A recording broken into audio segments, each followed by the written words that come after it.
Assalamualaikum warahmatullahi wabarakatuh. Bersama saya Dirman, tim dari PKRS Rumah Sakit Batam. Senang bertemu Anda pagi hari ini. Kita masuk dalam acara ngopas ngobrol pagi sehat. Pada pagi hari ini kebetulan masuk bulan suci Ramadan yang pertama kali, kami seluruh tim di sini mengucapkan selamat menunaikan ibadah puasa di bulan suci Ramadan 1441 Hijriah. Baiklah pemirsa sahabat sehat Rumah Sakit Batam di rumah.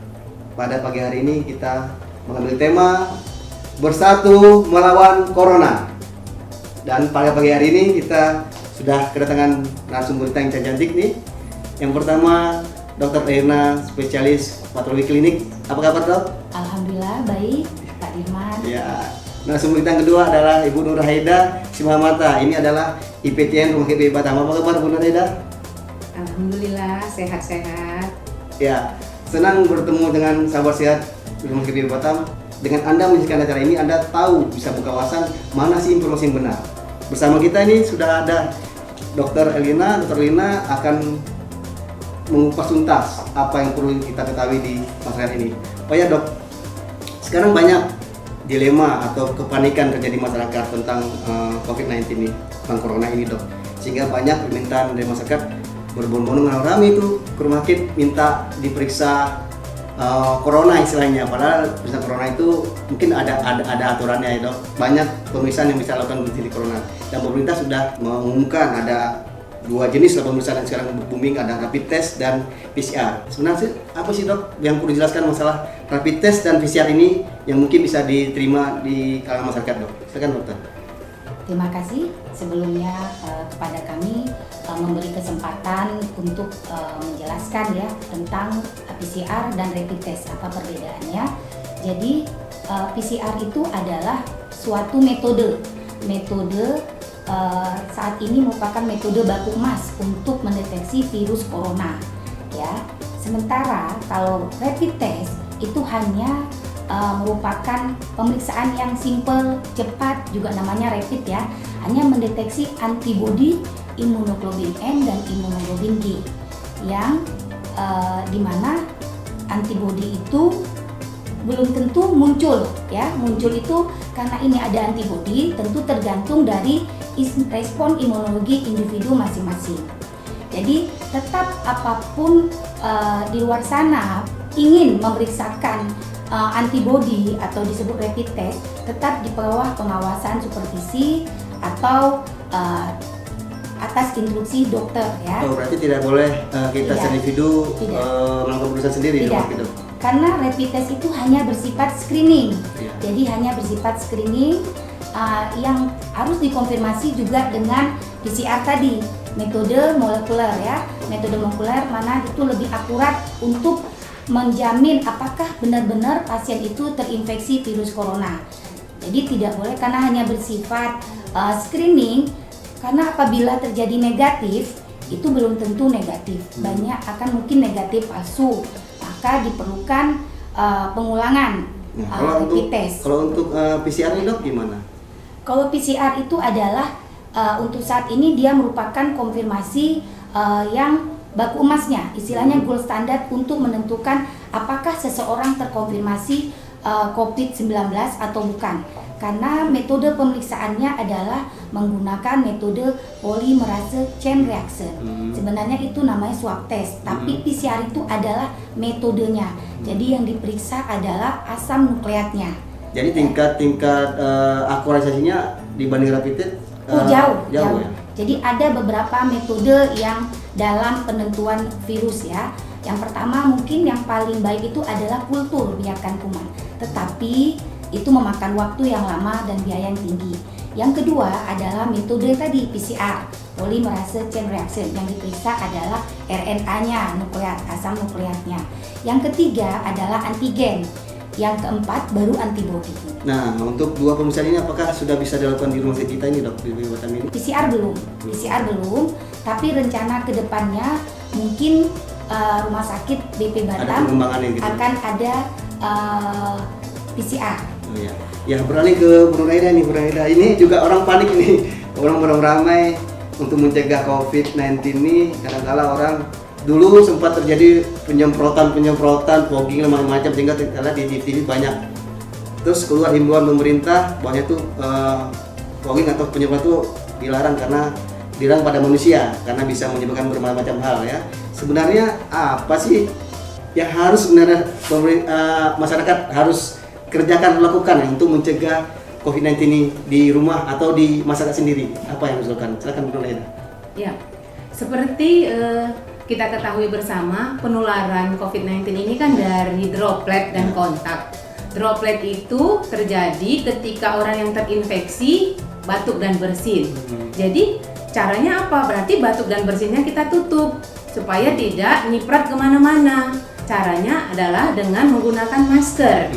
Ya, ini masker kan ada banyak jenisnya. Masker ini kita lihat bermacam-macam, ada masker kain ya, masker bedah yang sempat masyarakat beramai-ramai menggunakan masker bedah sehingga rumah sakit kekurangan nih.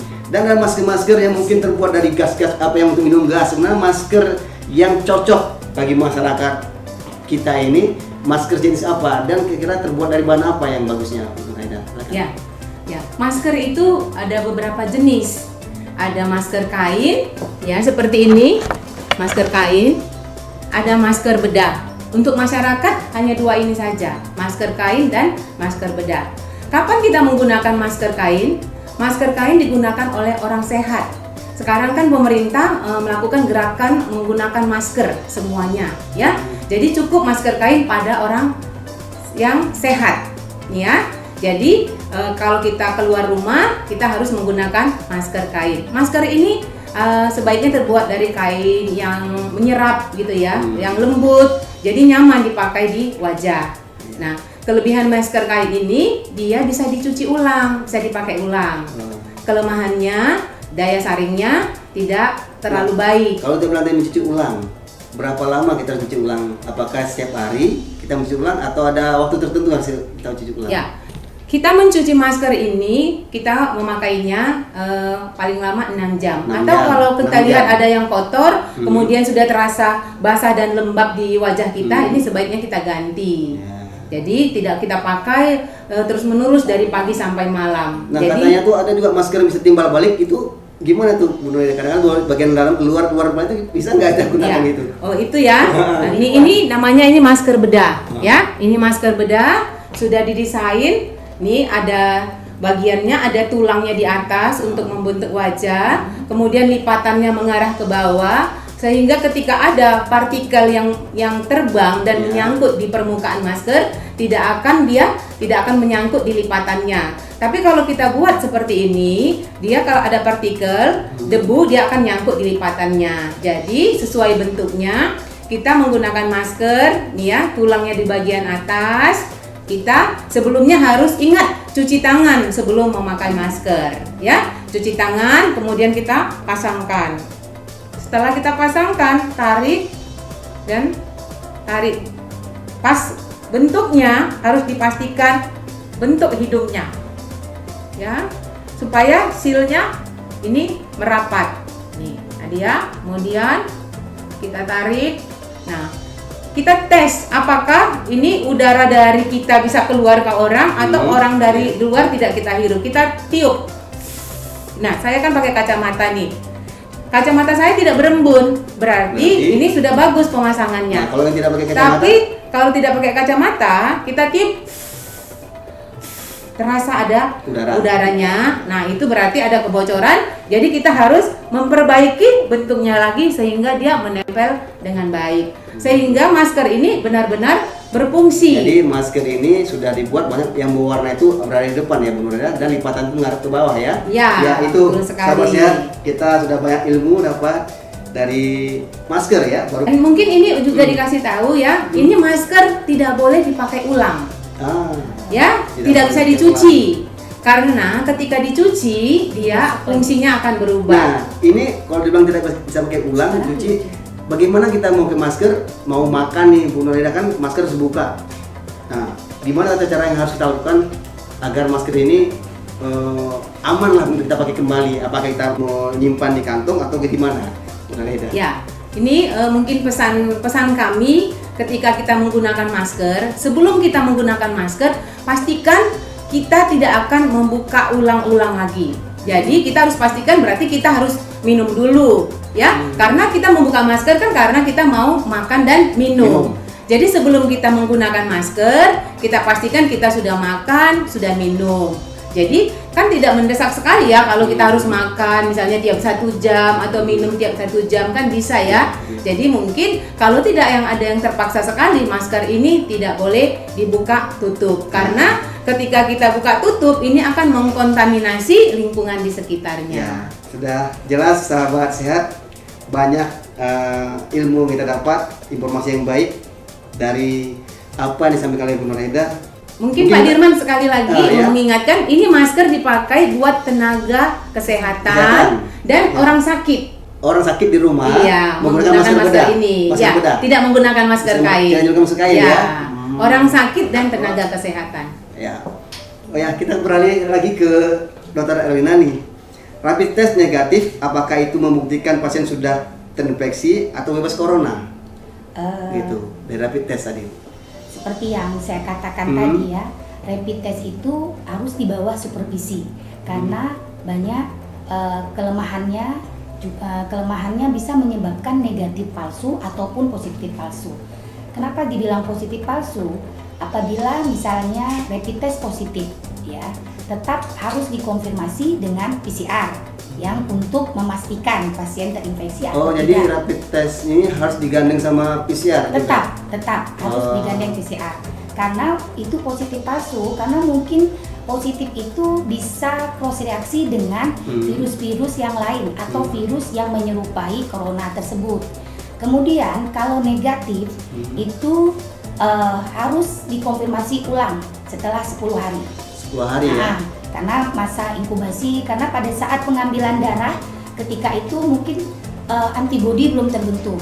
Karena tadi antibodi itu sesuai dengan respon imunologi seseorang, jadi ada yang terbentuk 6-8 hari, mungkin bahkan lebih ya. Kemudian orang-orang yang rentan atau orang-orang yang imunokompromis seperti HIV, orang-orang dalam kemoterapi, kanker, itu juga bisa menyebabkan negatif palsu. Yang ketiga, mungkin kadar antibodinya terlalu rendah, sementara alat rapid itu tidak bisa mendeteksi. Jadi tetap harus dikonfirmasi ulang setelah 10 hari. Setelah 10 hari ya? 10 hari diulang lagi dengan PCR.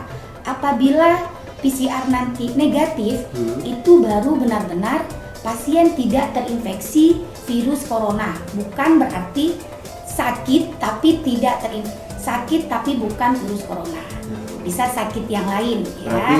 Berarti nggak serta-merta dari kita tidak ingin periksa rapid test, mungkin ada kriteria tertentu yang dikatakan dokter tadi ya. Kemudian seandainya positif rapid test, apakah perlu pemeriksaan lebih lanjut dan apa yang harus dilakukan ternyata kalau hasil swabnya itu atau PCR negatif, atau apa yang dilakukan bila PCR positif? Ini karena orang hasil sini dia mempengaruhi pikiran nih dari ini. Gimana, Bu? Jadi sekarang memeriksakan rapid test aja itu berbondong-bondong pengen nih ya, rasanya pengen tahu nih aku tertular nggak ya? Padahal ketika periksa itu nunggu hasil ketakutan ya, tertular nggak ya? Karena jadi walaupun rapid test mau itu negatif, mau itu positif, tetap konfirmasi ulang adalah tes PCR. Tes PCR. Jadi kalau memang tes PCR negatif itu baru, walaupun rapid test positif nih, PCR negatif itu baru benar-benar terbebas dari virus corona. Oke. Kemudian Bu Nurhaida ini saya lihat Bu Nurhaida bawa banyak peralatan ini. Ada ini seperti apa nih alatnya yang seperti bindo-bindo ini ada ini ya. Mungkin bisa dijelaskan. Ini sahabat sehat namanya pelindung wajah atau face shield ya, untuk melindungi wajah. Jadi kapan kita pakai ini? Bila misalnya kita udah pakai masker tapi kita tidak bisa menjaga jarak 1 meter.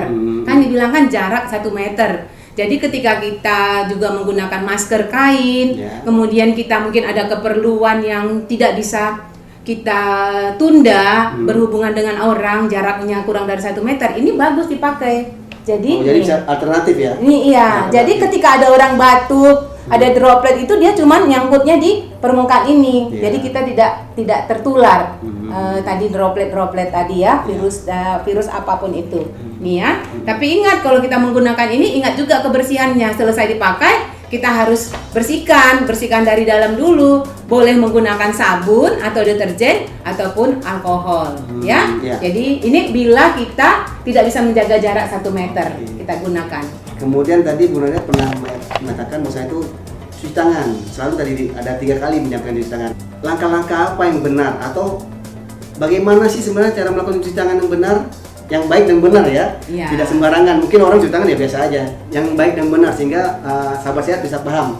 Mungkin bisa diberitahu akan mendengar. Ya, sahabat sehat, mungkin kita sudah tahu semua ya.